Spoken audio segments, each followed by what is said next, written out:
Today's guest is Rochelle Keyhan. Rochelle is the Chief Executive Officer of Collective Liberty, a Washington, D.C.-based nonprofit committed to eliminating human trafficking. She develops and executes the organization's strategic direction and collaborations focused on disrupting specific types of human trafficking. She was formerly the Director of Disruption Strategies at Polaris, the nonprofit organization that operates the U.S. National Human Trafficking Hotline. Before joining Polaris, Rochelle spent 6 years as a prosecutor of gender-based violence crimes in Philadelphia. As an assistant district attorney, Rochelle championed the need for increased investigation and prosecution of human trafficking in Philadelphia, successfully prosecuting the first 2 trials herself. For her tireless efforts, Rochelle has received numerous honors, including the 2018 Thomson Reuters Foundation Stop Slavery Hero. Rochelle Keyhan, welcome to Next Steps Forward. Thank you so much for having me. So before we start, I just want to touch on your time in Philadelphia. This is for all the Philly-based area people. Your cheesesteak, with or without? Oh, with, for sure. I assume that's how you would answer it. Great answer. Rochelle, Collective Liberty's mission is to eliminate human trafficking. How is Collective Liberty similar to and different from other anti-trafficking groups? Oh man, it's hard to say. There's such a variety in the anti-trafficking space with so many different sort of approaches and opinions on the issue. I would say a lot of ways that we're similar is that we're incredibly passionate and driven to shift our society towards one where we don't tolerate trafficking and that the survivors are uplifted and empowered. And the key differentiator is that we're focused on obviously a lot of tactical stuff, but with the end goal being of shifting the systems and trying to use that systemic approach to actually eliminate trafficking. And I think that that is unique. And your goal is to encourage the existing human trafficking community and other stakeholders to think in new and innovative ways. Does that mean we've been going about anti-trafficking efforts all wrong? And what have anti-traffickers gotten right over the years? And what have they gotten wrong? And how can they be better? So it's not to say anyone's doing anything wrong, right? But when I first got into the anti-trafficking movement, for example, the year I became a prosecutor is the same year human trafficking became a criminal offense in the state of Pennsylvania. So it was just new, right? And you're never doing everything 100% right the first time as a whole state or system or compilation of various systems tackles it. So not that we were doing anything wrong, we didn't know what we were doing. And so trying to make sure that we don't find one thing that works and sticks to it, but that we're constantly innovating is something that we're really pressuring and pushing with all of our partners across the country.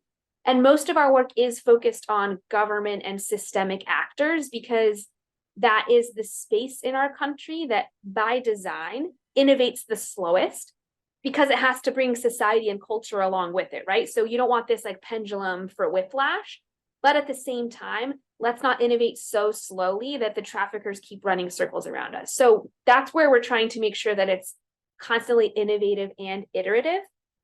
And I would say that if you want to label with right and wrong, before we were passing these laws, we just weren't really addressing trafficking, unfortunately, and that was wrong, right? And now that we do have systemic approaches, there's a lot of learning curve and, attempts at things that kind of explode in our face. So one wrong area is applying a sort of prostitution lens to sex trafficking and an immigration lens to labor trafficking instead of an organized crime systemic lens. And that's what we're trying to push forward. So a lot of the good things and great things that have been happening, even when the laws weren't really there, is people have been innovating and trying to work around those constraints. So it's just catching the systems up to all of that innovation so that we can really empower a better approach going forward. You touched on some of your partners, and I'm not sure if you're able to share, but who are your partners and how does an organization get to partner with Collective Liberty? Yeah, I mean, we partner, so it depends on the type of work, but for the actual hands-on stopping trafficking, our partners are the people empowered to do that. So it's a lot of law enforcement, prosecution, legislative, elected official partners. For example, the child sex trafficking team at the Texas governor's office, we work with quite a bit over the past several years, over 400 different criminal investigation agencies in police departments, sheriff's office, state police, prosecutors' offices, financial crimes investigators in financial institutions, all the people that can, when they see trafficking, take a step to act on it, right? So we're like, let's equip you and help you do the best job possible, because no matter how many we find, I can't put handcuffs on them. So I need those partners to help make it happen, right? And we also work really closely with survivors of trafficking, because sure, maybe I'm an expert in criminal justice and some of that government systemic stuff, but I'm not an expert in like living through trafficking, living through the criminal justice system, helping me or not helping me. So to make sure it's really wrapping around and supporting survivors, we need that perspective also. And then different advocates, community groups, hotel, airline partners, because every system that traffickers exploit, we need experts in those systems so that we can collaborate on really like whole system solutions. So partnering with us, just reaching out. I get most of the messages on LinkedIn. So if you think that we can team up, just let us know. And that's how I found you. Perfect. It works. You told me that the collective liberty model involves 4 main action areas.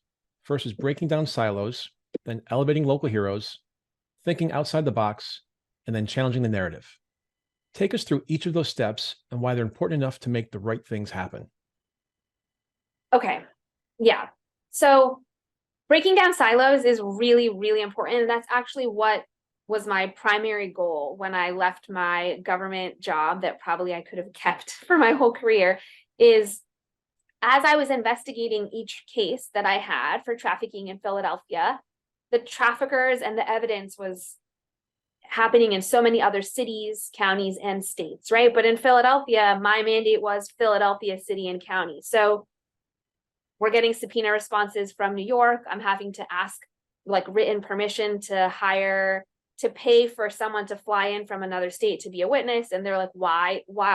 Just focus on Philadelphia, you know? It's like, I'll lose this case if I focus just on Philadelphia.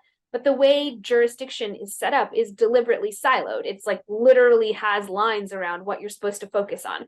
And traffickers don't care. They're going where the money's at. So in order for us to build these cases, we have to work together across agencies, departments, and like literal geographic boundaries in systems that are set up to really discourage that. So that silo busting is just vital. And the more I worked with agencies all over the country, the more everyone said this was one of the biggest systemic barriers to successful investigation and ultimately the biggest barrier to prosecution. And that's where the accountability comes, a conviction with penalty, right? Or at least removal from access to other victims. So until we fixed that, they're gonna keep being light years ahead of us, and we're gonna keep failing as a system. So that silo busting is so vital. And then as we were busting those silos, and that's actually what a lot of our initial awards were for, because it's historically difficult to do in government to break those barriers, but the field itself demanded it. So we were able to harness that energy. But then we also realized it's not just that initial silo, it's also that social service agencies don't necessarily want to work with law enforcement and vice versa, or people can't sort of see the bigger picture of like, here's a Venn diagram and we have overlap maybe for 1/3. I need to stop obsessing with the part that I don't have overlap with and exploding the 1/3 that I do, and figure out what can I do to compromise and meet a collaboration where they're at and sort of achieve within those boundaries progress and keep pushing the envelope. And it was just a lot of silos that we didn't even necessarily anticipate that are constantly having to be disrupted. And I think busting those silos really is like what's transformational, because it allows for that whole system to come together and find, okay, here's all of our lanes. Let's at least try to drive in the same direction. Like we can't demand everyone drive in the same lane. First of all, there's not enough room in each lane, but also let's at least try to find some common ground somewhere. So I think as a nation over the last 7 years to 10 years, it's really been happening. So that silo busting is the number one most urgent one. And then the rest kind of flows from there. I'm looking down just to make sure I go in order. Okay, yeah. And then so, as I mentioned before, government like private sector is innovating constantly, really fast, iteratively, and that's because it's kind of their job, right? But government can't be like every week changing its mind. It needs to sort of pick a path, see it out, and like bring society along with it. So innovating is different in government space, and that's why the next, like, out of our 4 priorities, the next one is elevating local heroes, because those are systemic actors that are slowly shifting internally to the system, and elevating them is less like an external pressure point trying to like push and pull, but showing internally it's working internally and it's coming from the inside. And also I think what it does is help other similarly situated systems be like, oh, that city attorney or that probation officer or that court staff did this thing in that city, and that city is similar to ours in a lot of ways, so maybe we can do it. Or here's a difference that I'm seeing based on our city, but most of what they did would work. So why don't we take that and tweak it and improve it?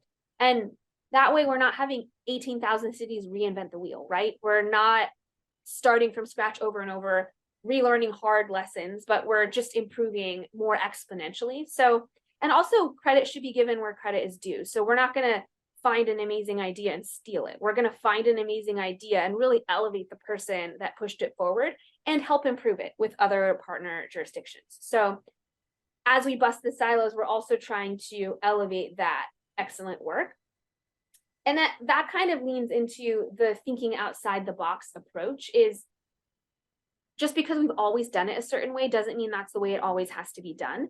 And when you're thinking about trafficking and it's like less than a decade old across every state in the country, there's not even like a way that's established or settled. So just because you found a comfortable routine doesn't mean you should stick with it just because it's comfortable. We really need to make sure we find the best routine and really make sure that it's what we all need and what's going to improve society. So making sure we don't quickly and rigidly box ourselves into anything, but keeping it going.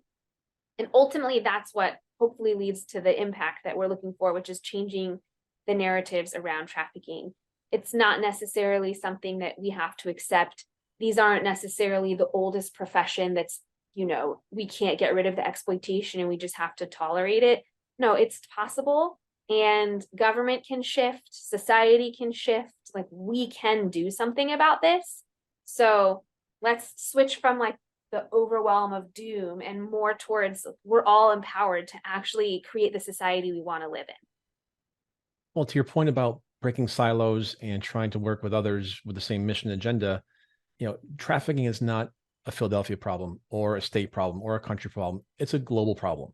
Yeah. So is this something where there could be some international organization like the UN or the World Health Organization or the Red Cross that could be sort of the overarching standard setter, I'll say, standard bearer for the, I'll say for the industry, for lack of a better word, in terms of sharing information, keeping the network information flowing, showing those disruptive ideas? Is that something that would work or could work, or is it just you're going bottom up as opposed to top down? So I do think the UN actually has done quite a bit of work around this, and they have Alliance 8.7 that focuses on specific nuances within trafficking and really does try to mobilize global actors around uniform sets of ideas and standards. And then what's difficult is similar to how every state in the US has its own culture, every country in the world has its own approach, culture, amount of resources, political priorities, criminal justice enforcement priorities. And there's no one body that can demand anything, right? So without that layer of accountability, all you can do is hope, pray, and beg, right? So there is some of that effort to try to unify things, but then also there's, as I kind of referenced early on, there's not one sort of agreed upon approach. And we even have a lot of conflict within definitional expectations and standard setting here in the US on certain pieces of the trafficking movement. So I think that's part of it's kind of new, and we're all sort of growing and evolving towards something that maybe at some point we'd get there, but I do think it's kind of still in a grassroots culture building stage of like a multi-decade long process of sort of figuring out where we land on this. But thankfully, there are some global governing bodies that are putting effort into helping keep that process a little bit structured and moving forward in a progressive way. So until then, we have to keep hoping, praying, and begging. Yeah, and unrelentingly fighting. Absolutely. Lions roar. Mhm. And I guess, for lack of a better phrase, the good news is a mutual friend of ours, Heather Fisher, was the first anti-trafficking czar in the previous White House administration. And so it is finally getting that national spotlight, the national attention it deserves. Mhm. When you and I spoke last week, I told you that this is something that I had my head in the sand on my entire life until 2 years ago when I had Andy Berger on, who was trafficked at the age of 6 months to the age of 16 by her family. And now I've made this one of my biggest issues out there. And so thank you for the work that you do and continue to do. And so we'll just keep, hoping, praying, and begging. And thank you for taking your head out of the sand. It's not an easy thing to do. It took me a while, but we finally got there. So the team that worked on that project collectively trained more than 3,000 police officers and 4,000 financial crimes investigators. How'd you go about getting that done, including paying for what must have been some pretty heavy costs? So it wasn't too heavy of a cost in that there is such a hunger for this tailored training, right? So I was one of the first prosecutors in the country to actually take a trafficking case to trial, a state prosecutor. That was like only at the federal level so far. So there was a handful of us, right? Like a dozen or a couple dozen that were trying to figure it out. And there's a lot of hunger for like, let me not have to figure this out completely alone in my office with no motions to lean on or examples to lean on. So that information sharing, there's been a strong hunger ever since I started. So it's been like 8 years now that people have just really needed it. So it's actually sometimes too hard to meet the amount of demand that's present. And one difficult thing is still not funded and there's not enough resources. Like too many are like, well, if it starts crossing jurisdictional boundaries and becomes this complicated of an organized crime case, the state or federal agencies will handle it. But maybe they should, but they're not all handling it. They don't necessarily have the resources or the political will or desire to handle it. So if the locals don't, then a lot of these cases just won't get handled. And so we do just have to grapple with that shift in the reality of how the cases fall down and play out. So when we show up with training, people show up to listen. There's a lot of follow-up afterwards. We've actually trained almost 11,000 investigators and prosecutors so far, mostly in the criminal justice space, but also several thousand that you listed were in the financial crime sector space. So a lot in financial institutions, because these are the people that are finding the key indicators that can hit the traffickers where they care, which is they're doing this for money, right? If you just arrest all the victims, they're disposable to the trafficker and they will be replaced. If you seize all of their assets, it's a completely different story. So mercifully, there's been such a hunger for it. So we're hoping that the system itself being hungry means we'll be able to shift it. When attention is focused on the trafficking crisis at all, it's been focused on sex trafficking. Mm-hmm. But you also emphasize the need to put a spotlight on labor trafficking and combat that. How prevalent is labor trafficking? By most indicators, it's the most prevalent type of trafficking. Whether you're looking at the type of economic studies done by some places, the more academic scientific approach from the International Labor Organization and the reports they release, and the calls to the Human Trafficking Hotline, the labor trafficking is significantly higher volume than sex trafficking. And it's just a little bit more complicated because it kind of hits everyone's bottom line in a different way than sex trafficking does. And I think touches on a lot of different political views and world views that kind of makes the solution even more overwhelming to people than sex trafficking. So regrettably, we don't see it. There has been a strong federal push on at least some of the external to the US labor trafficking that's happening and monitoring the type of goods we're importing and sort of blocking the ability to import them. But that's barely touching the tip of the iceberg because, for example, the devices you and I are using right now, the batteries in these devices likely had child labor from other countries picking the specific minerals or necessary to make those batteries. And the lipstick I have on has a little bit of mica in it, okay, that shiny stuff. That's also got significant amounts of labor trafficking in that supply chain. And almost everything we consume and use on a regular basis has touch points to it. So it's something that as individuals gets overwhelming because the systems themselves have a lot of work to do to sort of unravel daily life from all of it. Whereas sex trafficking, you know, and it's not so interconnected with everything we do from the moment we wake up to the moment we fall asleep. One thing I want to flag, though, is that there are some super obvious pieces of labor trafficking that we kind of can have control over that might make us feel a little bit better about ourselves.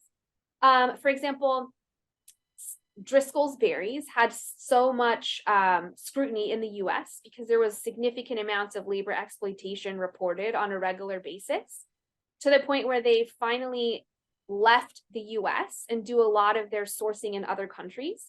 And I was at a conference in Europe in fall, it was in Portugal.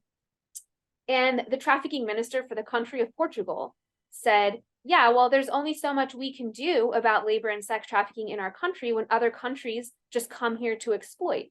And he described the berry farmers and the exploitation happening. And I raised my hand and was like, is Driscoll's berries, are they doing business here? And we exported our labor traffickers to other countries. And so instead of solving it, we just allowed them to exploit people in other boundaries, and they're still selling all their products here. So at least the ones that are doing that don't purchase from them, right? And there's like labor exploitation in poultry processing in the US is really, really violent and tragic. They're exploiting children and adults. And some of them have been doing it for decades.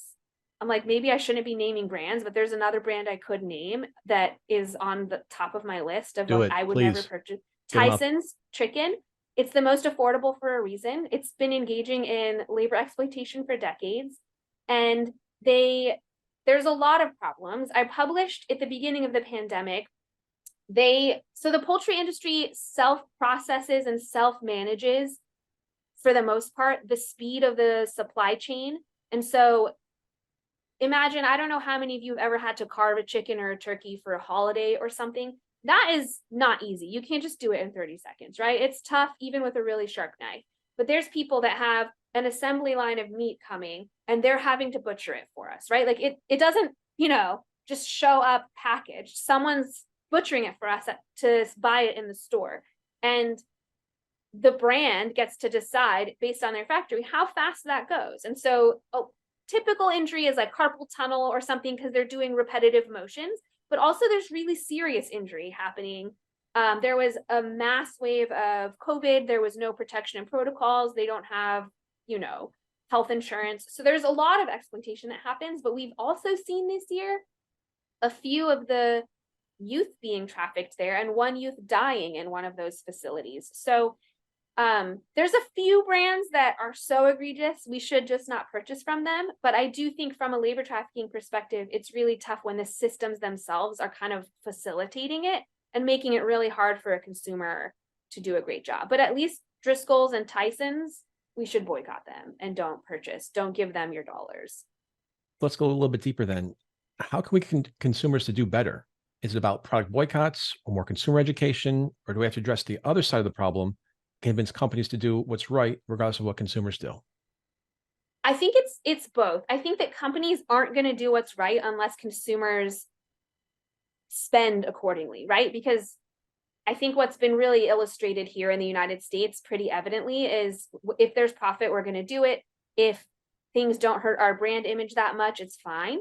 And people probably don't even know too much about Driscoll's or Tyson's. Their brand image is totally fine. It's not suffering, right? So why change?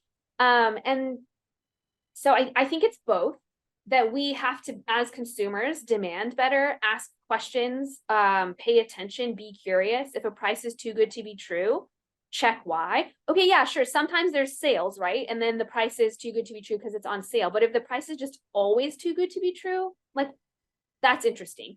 And Driscoll's, for example, I don't know about lately, but almost always before they exported to Portugal, I was seeing 2 for $5 things of raspberries. I'm like, someone had to hand pick those gently enough not to bruise them. There's no way that only costs $2.50 for that thing. Like, come on, this is insane. So like really paying attention, like that repeated sale is way too good to be true. So that is something that maybe let me Google it and figure it out. Similar to Temu popping up and all of a sudden all of these things that are on sale for like 10 or 20% the retail value of things. Like think about the sourcing of it and where is it coming from?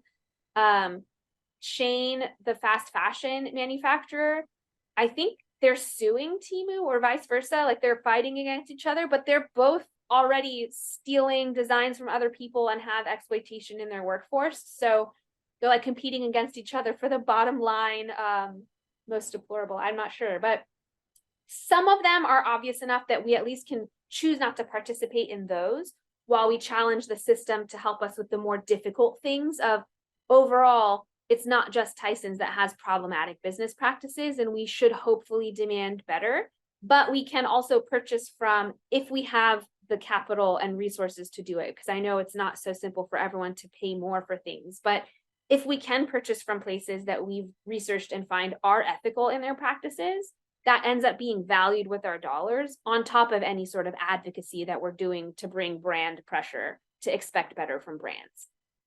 And our legislators too. Well, unfortunately, I wish I'd known this yesterday when I went grocery shopping because I did buy Driscoll's berries, so I will no longer do that. And in high school, and if you do, only buy it when it's like so cheap at least, so they're not profiting. But yeah, try not to. Well, I was just going to touch on that. So in high school, one summer I actually had a job picking raspberries and blackberries, so I know exactly how difficult that is. And right, how many did you smush? And then you can't half. Yeah, and you get paid by the size of your bucket, how much that weighs, and so you can't eat them because you're not getting paid there either. So totally understand that. Rochelle, we were having a great conversation. Do you mind if we skip the break and keep rolling? Sure.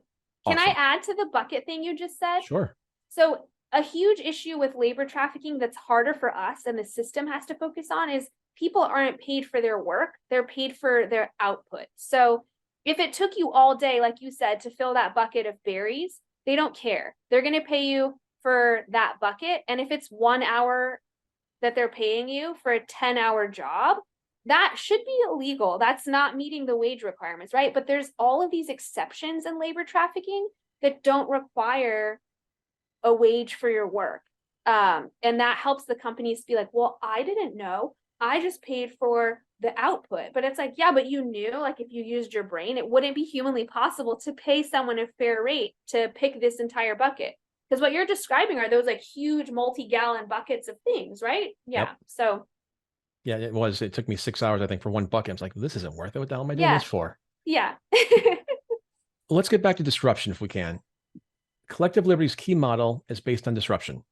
So answer this question for me. What are you trying to disrupt and disrupting, and why?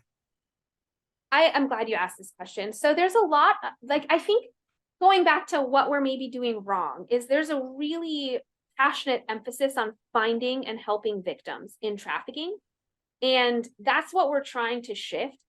Of course, the goal for all of this work is to help as many victims as possible, but that's not how you're going to stop trafficking. So our main push is we need to disrupt human trafficking. If we want to help victims, if we want to create more survivors and thrivers, we have to stop the traffickers and we have to be looking for them. If you're just looking for victims, it's not going to have an impact on the exploitation. It might help that one person, but it keeps that whole industry and economy going. And that's got to be what our focus is.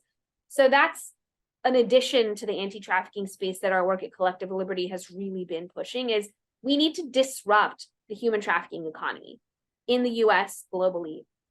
And that focus requires looking at the human traffickers, the criminal operations, the different pieces of it, and stopping the whole layer, that whole network, the whole organized criminal enterprise, not just whoever happened to be with the victim when we found the victim. That's going to be like, a little piece of a much bigger puzzle. And that puzzle, you can still see it operating if you take a piece of it out. You need to take out the whole puzzle. So that's our main focus, is disrupting entire networks and enterprises and really making dents in the trafficking economy in the US.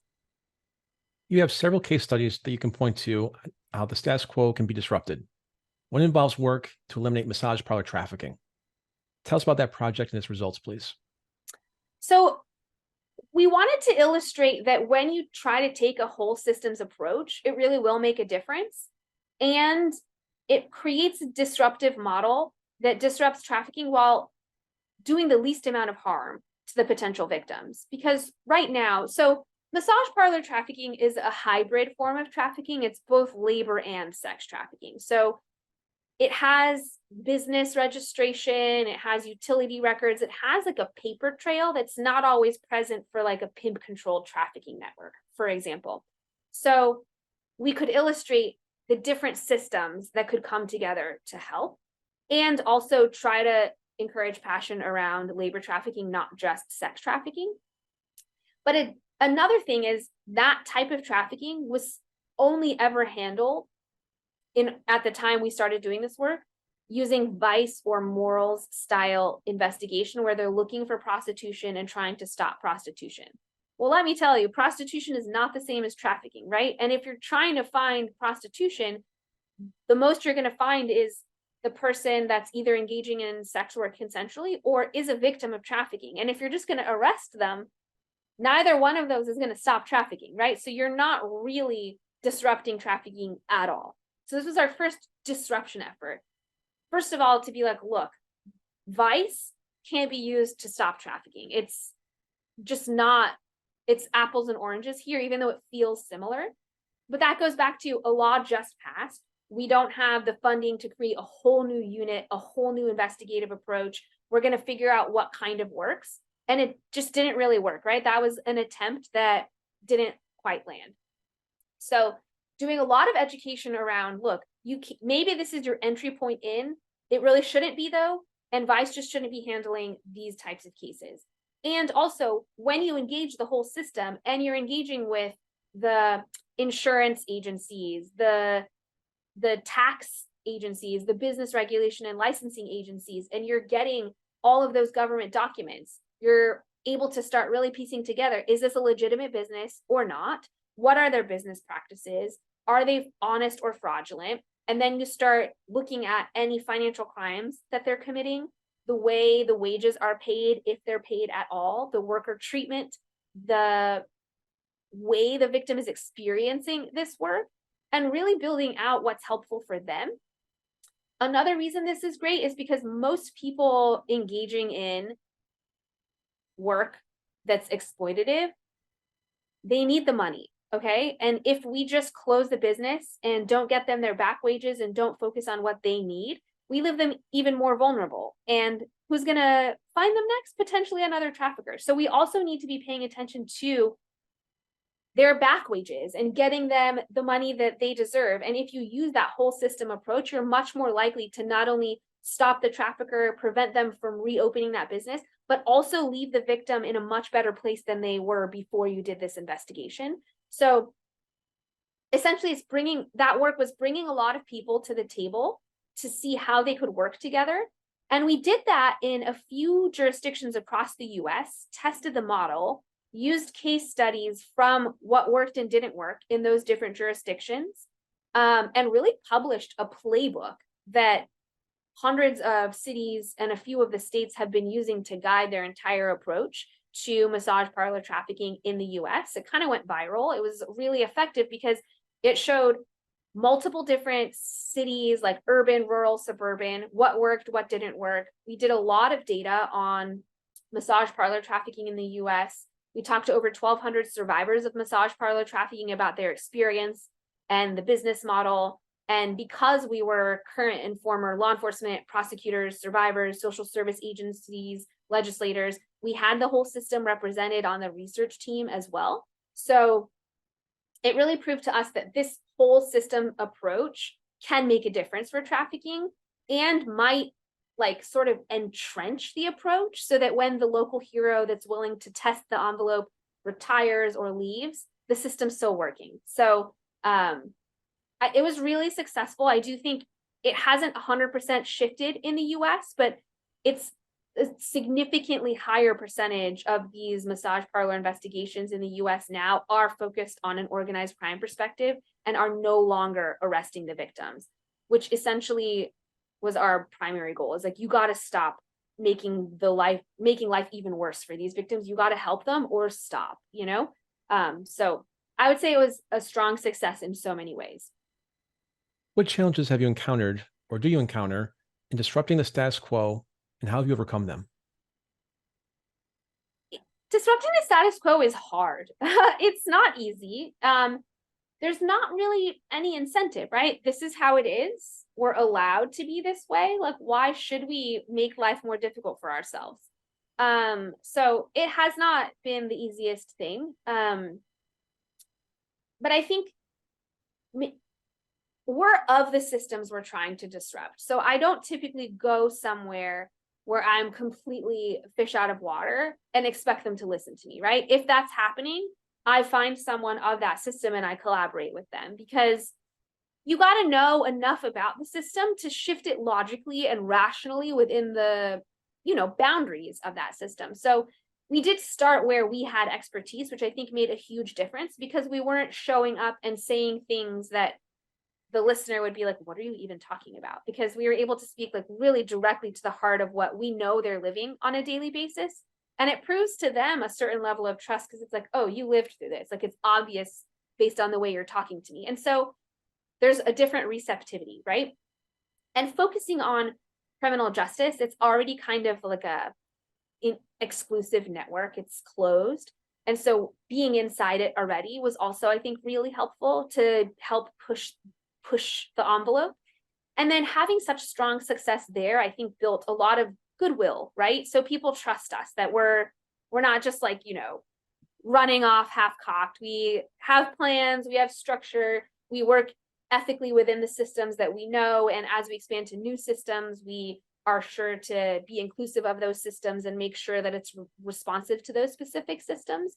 So I think picking our lane, crushing it in our lane, and then partnering with other lanes and helping crush it in other lanes has been an effective path towards overcoming a lot of the normal difficulties in systems change, which is just human nature. It's easier to do what you've always done, A moment ago, you were talking about massage parlors, and I think most of us would instinctively or knee-jerk choose them as, a questionable business, just because of the to your point, the history of things that have occurred. Are there specific industries or sectors of the legal economy that must be disrupted to reduce or eliminate trafficking? And if so, which ones and why them? Regarding massage parlor trafficking, or just No, other just types? other types. Yeah, so there's a lot.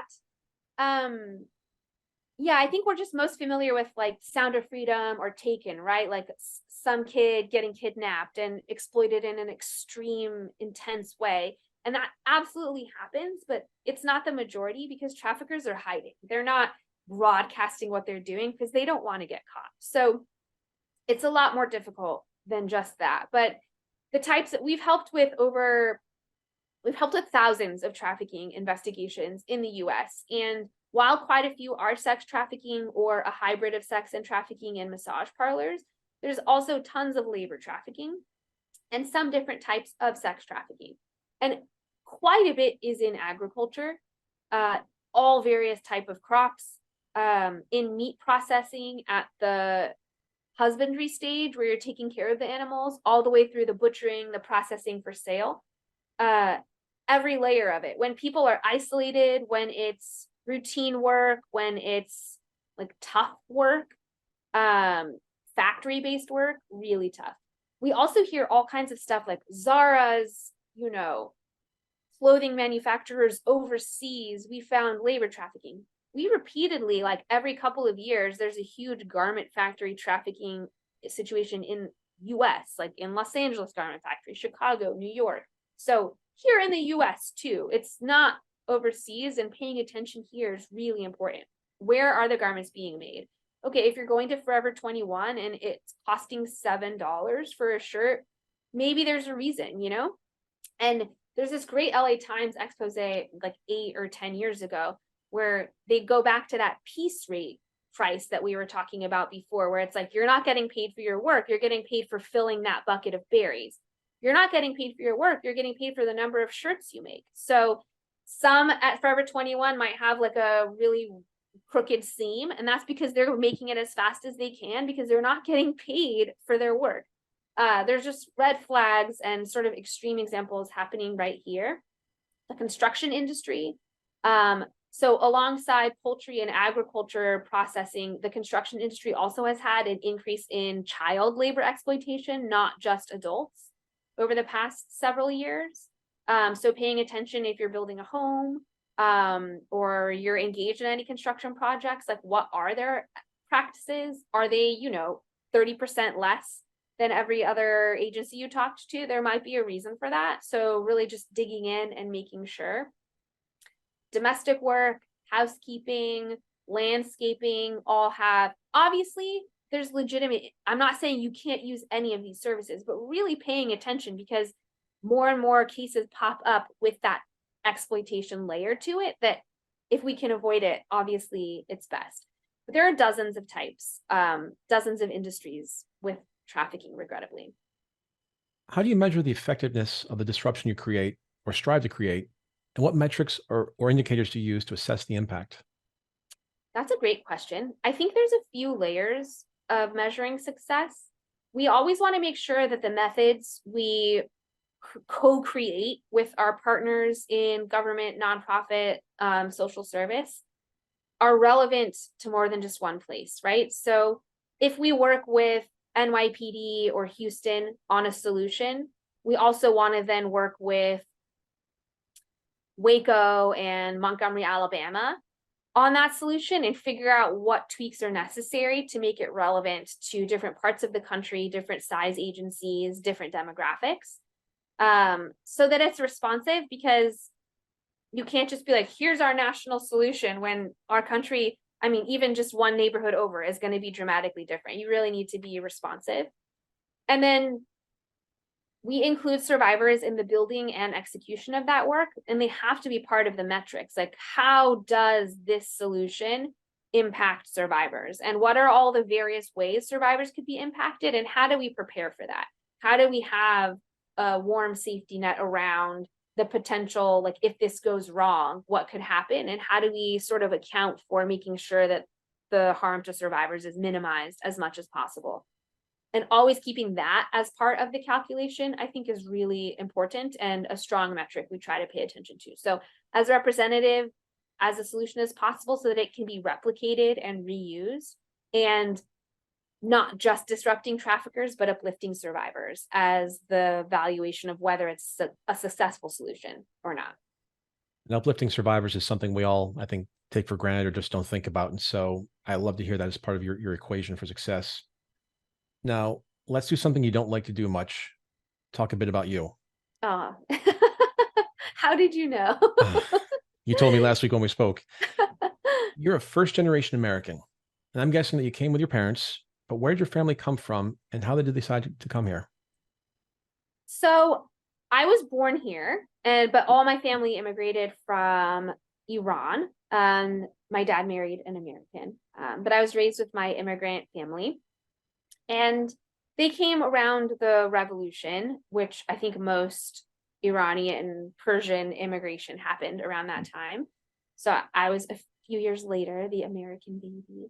And that, I think I'm really, really grateful for that background, because I think it gave me such a different perspective, right? They had such gratitude for a lot of the things we take for granted here in the US as our rights. And they had such a different experience and perspective, having grown up in a place that's a lot more restricted and has a different approach to human rights and dignity.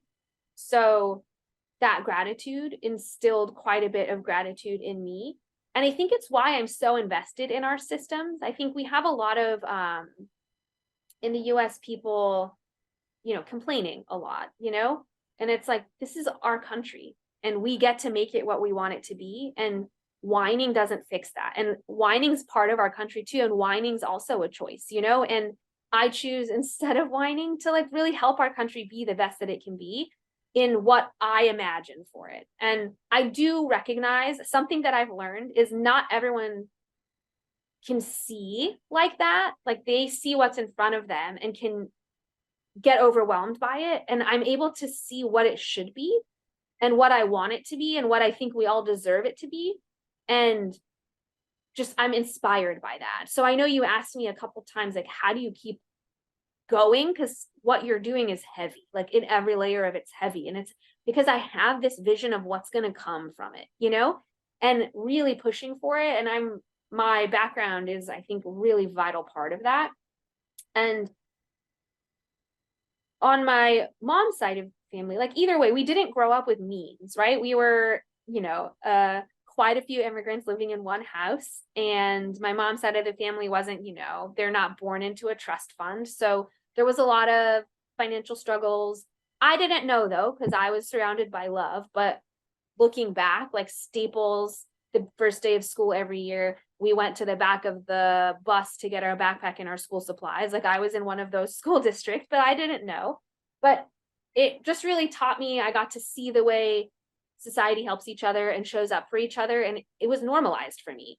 And it's also part of the immigrant side of things where that everyone supports each other. When new family immigrates, you support each other. So I really did grow up with a very normalized sense of the whole system approach to things. And I'm not sure that I actively on a daily basis think about that, but that is my approach to how I operate in the world and what I give back to it. And I have to credit that upbringing of being like, this is what you should expect from the world and what you should give to it. And that being why I push for that solution, I think, on a daily basis.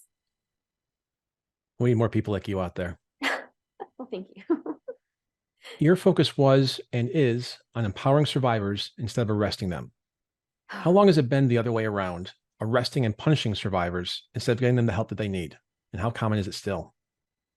Regrettably, it's just been the approach this whole time. And it's still incredibly common because the way the system is set up, unless you say, help me, I've learned enough about trafficking to understand what it looks like.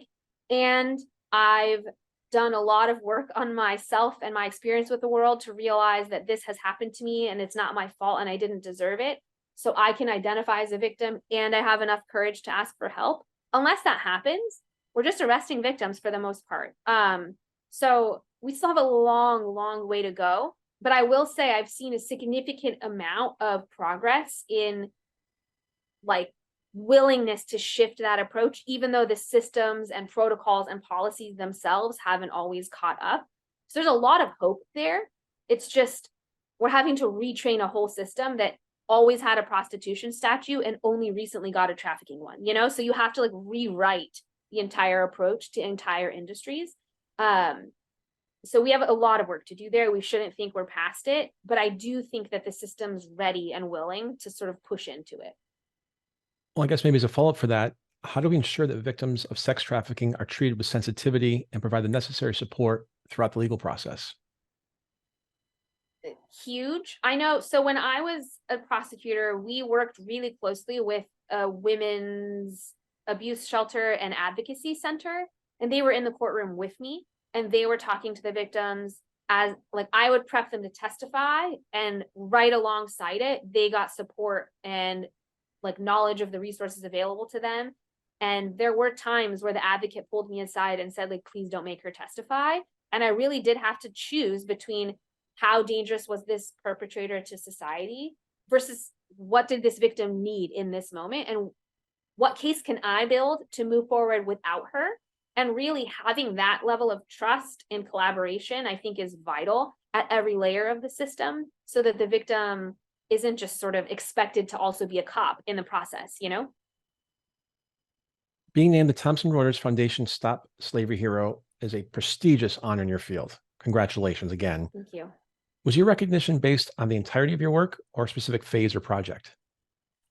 I think that, so the CEO of the foundation, when I met with her, she really seemed to emphasize the fact that, because I guess multiple major police departments nominated me, and she said that the system itself in so many ways was validating your work. She said that was the thing that was the most compelling to her, that I was able to bring the system together in a way that the system itself felt was worth noting. And so I do think it's a lot of the silo busting is the primary thing, but systems change itself is kind of hard for people to understand. And it's not always, because it's not as simple as I extracted a victim and rescued them, it's not always as exciting. And so people don't, I think, dig into it as much. And so the fact that that's where we've focused a lot of our work, that's the primary area of the award. You have role models either in or out of your field, and what is it about them that inspires or motivates you? You know, there's so many role models, but since we're wrapping up, I'd like to focus on the people that have endless compassion and love. That is not always easy. And when I was a prosecutor, especially, that was difficult because you're seeing some of the worst things human beings do to each other on a constant daily basis. And having compassion and love, you know, is you're closing off to it to protect yourself. And since I've shifted like one step away to helping those prosecutors and investigators as they help other victims, seeing the ways that social service agencies, government individuals, prosecutors, investigators are showing up every day with love and compassion, even if they're not receiving it, I think is what's making a difference. If we're paying attention to the people in our lives, whether they're main fixtures in our lives or passing moments, and we're giving love and compassion, I do think that it will shift these systems even more strongly than us asking the system itself to shift. So like there's some people that there's a couple women that I've worked with that do a lot of donation and volunteer work. And they also have been endlessly supporting like the children in their children's lives, like letting them stay for weeks on end, packing extra lunches for their kids to take. And that compassion and seeing like, I see a path this kid's going down, let me help prevent it. Let me be a source of love that's healthy and safe. Just in all of these different ways, that love and compassion showing up, I think is a huge inspiration for me. Before we wrap up, where can people learn more about Collective Liberty and you and your work? I would say go to htfusion.org or our social media. My LinkedIn is a helpful place. I'll share stuff. And collectiveliberty.org too, but htfusion.org has a lot of this systemic focus of our work. So it'll give you more on this area of the work. Rochelle Keyhan, thank you so much for being with us today. Thank you so much for having me. This was a great conversation. No, I appreciate your time and certainly the work that you do. And so keep up the fight and we're right there behind you. I'm so grateful. And thank you to our audience for joining us for another episode of Next Steps Forward. I'm Chris Meek. For more details on upcoming shows and guests, please follow me on Facebook at facebook.com/Chris Meek Public Figure and on X, formerly known as Twitter. How long do we have to keep saying that? At Chris Meek_USA. We'll be back next Tuesday, same time, same place, with another leader from the world of business, politics, public policy, sports, or entertainment. Until then, stay safe and keep taking your next steps forward.